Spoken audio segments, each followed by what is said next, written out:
Olá, tudo bem? Meu nome é Isadora Lotierso e hoje eu vim expor, ou seja, explicar um pouco mais da minha iniciação científica, o meu trabalho científico para vocês, intitulado Percepção de Estagiários em Fonoaudiologia sobre a terapia com um adolescente surdo-cego.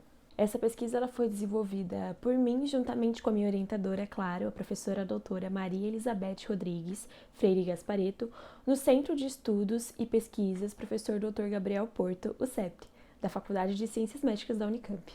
Primeiramente, eu gostaria de agradecer a minha orientadora, a professora Maria Elizabeth, por ter topado desenvolver esse projeto comigo.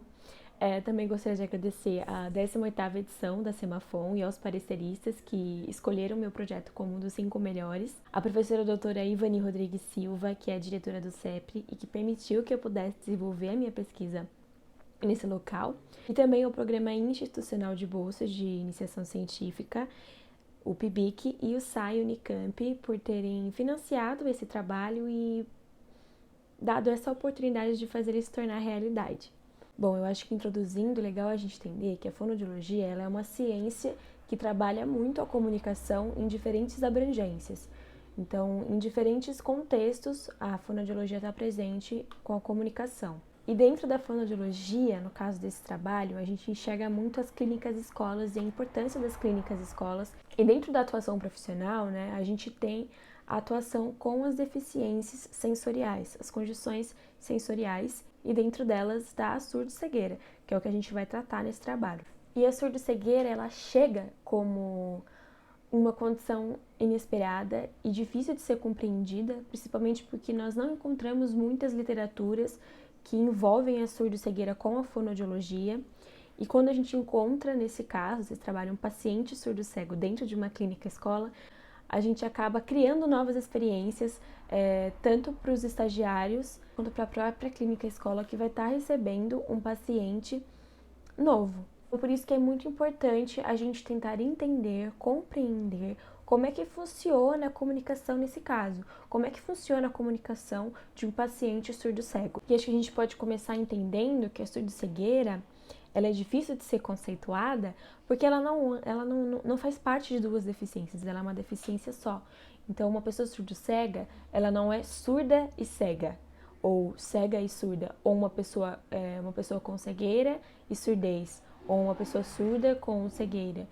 Né? Ela é uma deficiência única, ela é uma pessoa surdo-cega. E a gente tem que entender que é uma única deficiência. E por isso que cada pessoa com surdo-cegueira tem suas especificidades e suas características únicas. E conhecer e entender seu paciente com surdo-cegueira é o que vai ajudá-lo a passar pelo processo de autoconhecimento e de autoentendimento, além de poder trabalhar melhor como funciona e como evoluir a sua comunicação.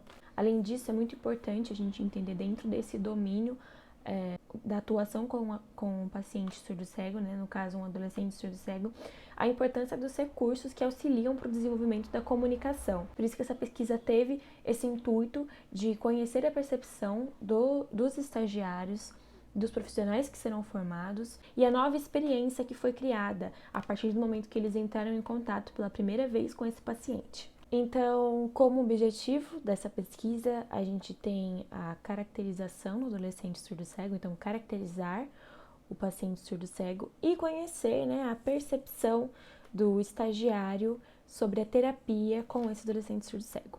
Então, esse estudo utilizou-se de uma abordagem qualitativa de pesquisa através de um questionário respondido pelos estagiários.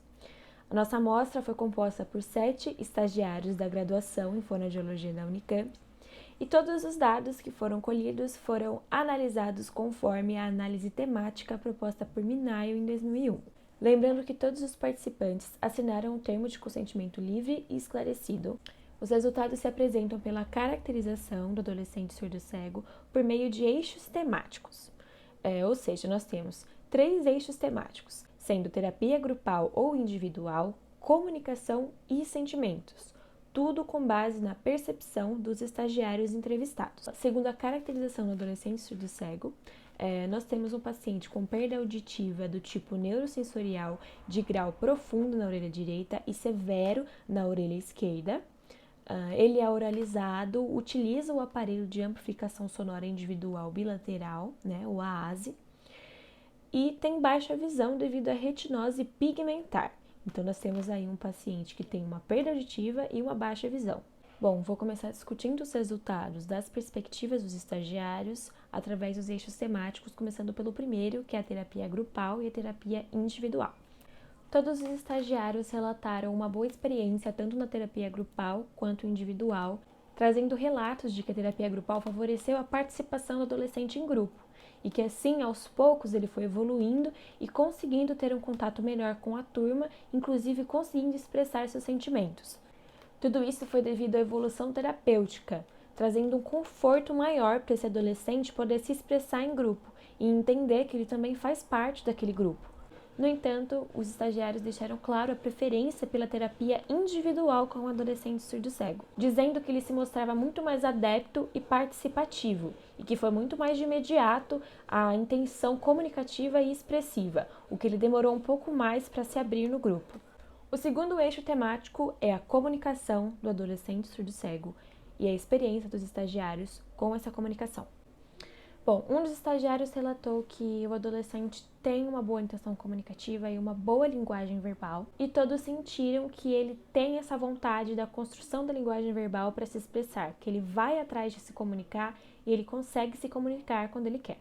Porém, foi visto que a perda auditiva seria o maior obstáculo para a comunicação efetiva desse adolescente. Apesar de se mostrar bastante comunicativo durante a terapia, tanto expressivamente como na linguagem verbal, principalmente na terapia grupal, os estagiários tinham que chegar bem perto do adolescente para conseguir se comunicar. Tinham que utilizar a voz alta e clara, usando da prosódia, para que o adolescente pudesse escutar melhor, entender e assim dar o seu feedback. Como exemplo, eu vou estar citando uma fala do participante 3, em que ele diz: a gente tinha que chegar bem pertinho do aparelho, mas assim, chegando perto, ele escutava. Ele entendia muito bem o que a gente falava, e aí ele virava e conversava com a gente. E assim hoje vendo diante do estágio de surdez, a voz dele é muito boa para quem tem pouco resíduo auditivo. Então ele fala muito bem, a voz dele é uma voz boa. Então, foi uma comunicação boa. O uso de recursos de tecnologias assistivas como lupas, ampliação linear, linhas e relevos foram importantes para entender a comunicação e auxiliar na melhora dela. Agora o último eixo temático, o terceiro eixo temático, que são sentimentos. Todos os estagiários apresentaram um grande sentimento de angústia, além de muitas dúvidas e inseguranças, por causa da inexperiência com a surdo-cegueira, principalmente agora com um paciente surdo-cego, do qual eles nunca tinham tido contato presencialmente antes. Vou ilustrar com um exemplo de uma fala do participante 6, em que ele diz: um sentimento de angústia muito forte, porque você tem que se comunicar com a pessoa, mas você tem que utilizar recursos para se comunicar com ela. Então isso foi muito desafiador. E foi angustiante mesmo, porque às vezes a gente sente que até ele ficava desesperado por não conseguir entender. E você quer uma qualidade de vida para o seu paciente, né? Então foi bem angustiante, desesperador, mas emocionante também ver a evolução dele e a autonomia dele. Então foi prazeroso também. Então, por mais que houvesse um sentimento de medo e de angústia por estar encarando um caso completamente novo e diferente, os estagiários também relataram uma experiência enriquecedora, além de prazerosa e desafiadora. Bom, por fim, agora concluindo o nosso trabalho, foi muito visível a preferência dos estagiários pela terapia individual, principalmente por ser um caso mais específico e com suas próprias características. Além disso, o adolescente se mostrava muito mais participativo e aberto na terapia individual. Porém, os atendimentos grupais não foram paralisados, eles aconteciam de 15 em 15 dias.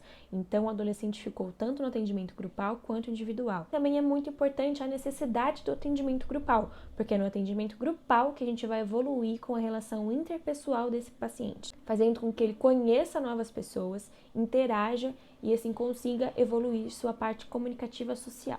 Sendo assim, os estagiários criaram uma nova experiência com um novo paciente e como o atendimento grupal e individual podem trabalhar juntos para a evolução comunicativa desse paciente. Bom, esse foi o meu trabalho científico, a minha primeira pesquisa científica dentro da graduação. Espero que todos vocês tenham gostado.